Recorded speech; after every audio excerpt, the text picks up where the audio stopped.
Hi there, this is Robin Hart of the Home Loans with Hart team of CMG. This is our weekly market watch video for those inquiring minds that want to know a little bit more about what nonsense is happening in the mortgage world. With that introduction, let's dive on in and see what's happening with those pesky mortgage rates.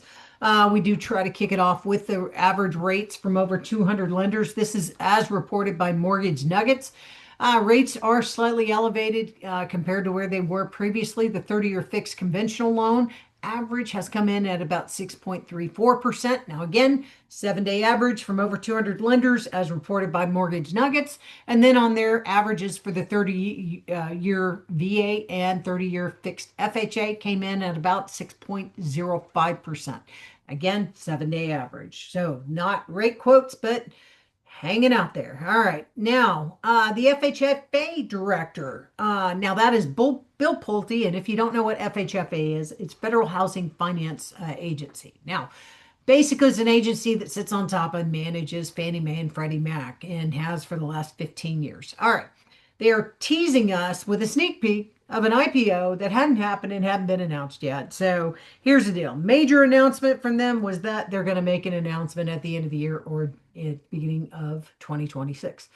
Everyone expects for the IPO to happen. Everyone expects for Fannie Mae and Freddie Mac to be released from their conservatorship. Everyone expects that. They're being lobbied heavily and anticipate it probably sometime in 2026 or 2027. All right. Now, lots of money on the table for that. Now, also, this is kind of interesting. They announced the teaser while Routers was announcing this. The internal watchdog at the Federal Housing Finance Agency, otherwise known as Fannie Mae, has reportedly been fired after layoffs at the FHFA-controlled mortgage giant. Fannie Mae hit the staff on the Ethics and Internal Investigations Unit, which is kind of interesting.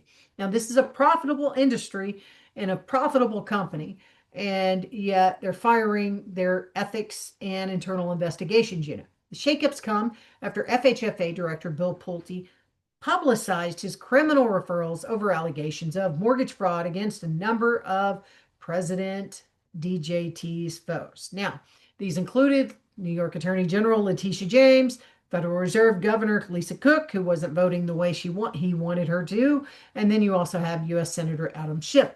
There are questions of whether or not Palantir was helping with the investigation and basically using AI to review files, look for discrepancies that might warrant maybe an investigation. Basically, it was a very public item where Bill Pulte made a referral to the Department of Justice because he felt like it needed to be done, and it was extremely public, in which any time in the past where something like this has been done, it was not necessarily made so public before an investigation happened. Now, the FHFA acting inspector general, which was Joe Allen, he actually received a termination notice from the White House after he made efforts to provide information to federal prosecutors in Virginia, according to Reuters. Now, this was first, they're the ones that first reported the firing, but no one else that I've been able to see has been reporting this. But there appears to be some conflict as to regarding whether or not he was releasing information regarding the files that Bill Pulte referred over to the DOJ, also whether or not it was being investigated as to how those items were found and gotten into Bill Pulte's hands and then ultimately were transferred over to the DOJ. So he did try and provide some key information to prosecutors, is what we do know, at the DOJ office, and then his firing came amid other 60 layoffs from the same department. So it smells fishy is all I'm saying. And if you smell fish, you're probably going to find it if you look. All right. Also this week, big announcement in mortgages with public policy. I've been getting tons of phone calls from it, and honestly, I just keep shaking my head. So here's the deal. Apparently, President DJT recently said he wanted to tackle high cost of home ownership with a 50-year mortgage.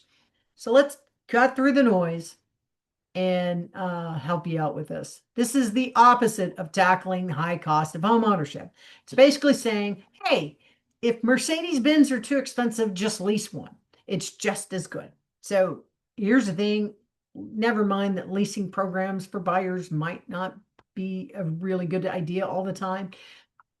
it's basically a bankrupt idea or a terrible idea for home buyers. It dangles housing in front of them that they can't quite afford in front of uneducated buyers and says you can have it all and you don't even need to pay for it today.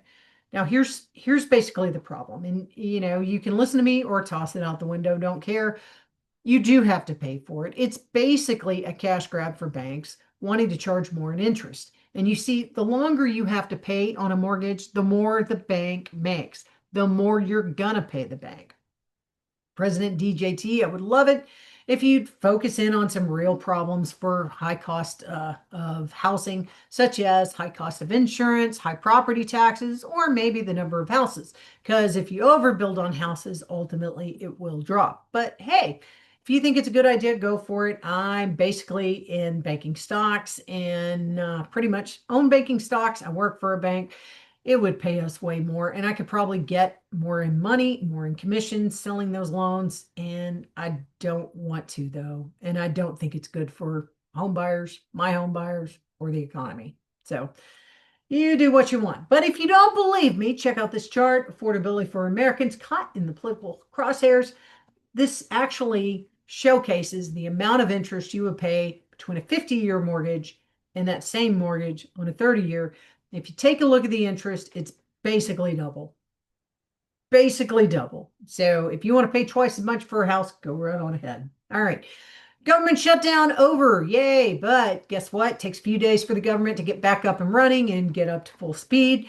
At the same time, I do want to discuss the real cost of government because a lot of people, they don't have daily interactions with government. And we often wonder what the heck the government does. So just for closing down and kind of shuttering for about 45 days, guess what? Here we go. Here is what it costs. 11 billion in lost economic activity, completely just gone. 15 billion per week, about 92 billion total were kind of lost or shimmed or delayed. 9 billion on lost or delayed federal wages. You had delayed billions in small business loans. And if you're a small business owner needing a loan, guess what? That can sometimes be the lifeline between paying your bills on time and not, or keeping the doors open. So there's losses there. Lowered GDP, a minimum of Q4 by 18 billion, which amounts to about, I think, 1.4% of gross GDP for the quarter. Estimated figure of about 60,000 non-federal workers lost their jobs due to downstream effects. And if you want to know what downstream effects are, think about this. If bills aren't being paid by the government, somebody mowing the lawn, it's not always necessarily a federal worker. Also, those workers actually go out, and while they're out and about, they order breakfast sandwiches and lunches and hot dog vendors and all the people, including happy hour. So if they're not out working, and guess what? They're not out spending money. In addition, the figure for federal workers lowering or reducing their spending during that timeline was an estimated $11 billion. So they basically stopped spending because they weren't getting a paycheck. So during that period, that would be the money that we were going to get and didn't get. Now, on top of that, SNAP and WIC payments were delayed or inhibited. These are low-income sectors, usually moms, single moms, parents, low-income families, and who needed this, and they probably didn't have the money. Or instead of being able to, they had to make a choice between paying their rent on time or buying food for their children. So on top of that, created supply shortages in local food banks across the nation, about a 20% increase in the number of families served weekly. That is a across the nation statistic. And over 900 flights were canceled and over 2,000 were delayed, with the numbers still increasing, and with pilots and flight attendants both getting paid per flight. And if you know how pilots get paid, they get paid when the door closes. And stewardesses and stewards get paid while they're in flight. Basically, they lost money too. So not a good thing overall. There's a lot of money and a lot of downline for the income that the federal government makes. Now, let's get to some more fun stuff. It's good news is so often not shared. So here we go.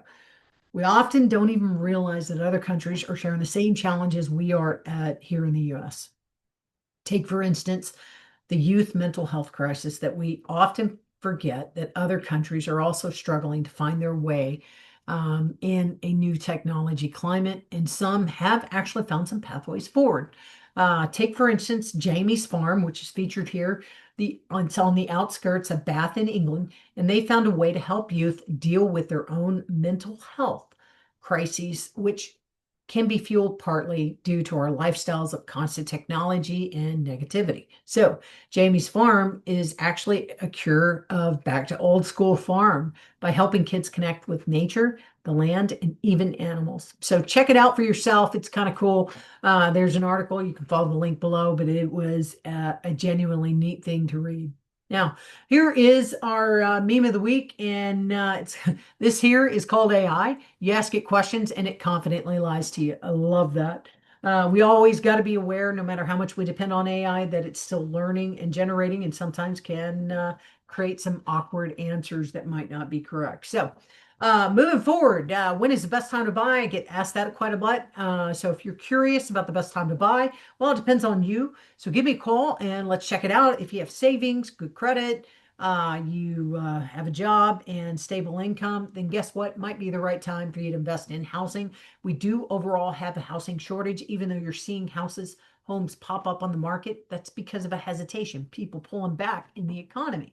Doesn't mean that household formations aren't going to form or that the economy isn't going to boom in the future. Just means right now, some people are hesitating, and you can turn that hesitation into a win. All right. Now, if you like this video, please follow us on any of our social media outlets. We're on LinkedIn, Facebook, YouTube, and the artist formerly known as Twitter. I'm Robin Hart with the Home Loans with Hart team of CMG, where we're here to help you and everyone else finance homes and get rich in the process. So, hope you have a great day, and we will catch up with you soon.